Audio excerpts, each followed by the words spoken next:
একদম গরম গরম লোটে বেগুনের ঝাল যেদিন বাড়িতে বানানো হয় কেউ আর অন্য কোনো তরকারির দিকে তাকায় না। গরম ভাতে শুকনো করে মেখে সবাই শুধু তৃপ্তি সহকারে এই এক তরকারি দিয়েই ভাত খায়। একটা বড় বাটিতে ৩-৪ চামচ ময়দা, ২ চামচ চালের গুঁড়ো, নুন, হলুদ, শুকনো লঙ্কার গুঁড়ো ভালো করে শুকনো করে মিশিয়ে নিতে হবে।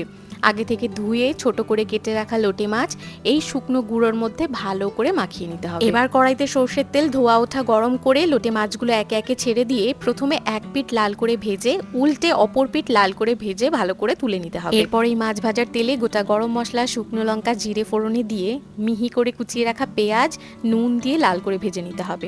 তারপর আদা রসুনের পেস্ট, টমেটো, কাঁচা লঙ্কা দিয়ে হলুদ, শুকনো লঙ্কার গুঁড়ো দিয়ে ভালো করে কষিয়ে লম্বা করে কেটে রাখা আলু আর বেগুন দিয়ে ভালো করে মিশিয়ে ঢেকে কষিয়ে নিতে হবে। আলু বেগুন মোটামুটি সেদ্ধ হয়ে গেলে অল্প পরিমাণে জল আর আগে থেকে ভেজে রাখা লোটে মাছ দিয়ে ঢেকে রান্না করে নিতে হবে।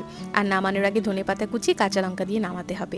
মাছ দিয়ে বেশি নাড়াচাড়া করলে মাছগুলো ঘেটে যাবে। এটা কিন্তু লোটে মাছের ঝুড়ি নয়, মাছগুলো খানিকটা গোটা গোটা থাকবে। তবে বিশ্বাস করো, গরম ভাতে এটা খেতে একেবারে অসাধারণ লাগে।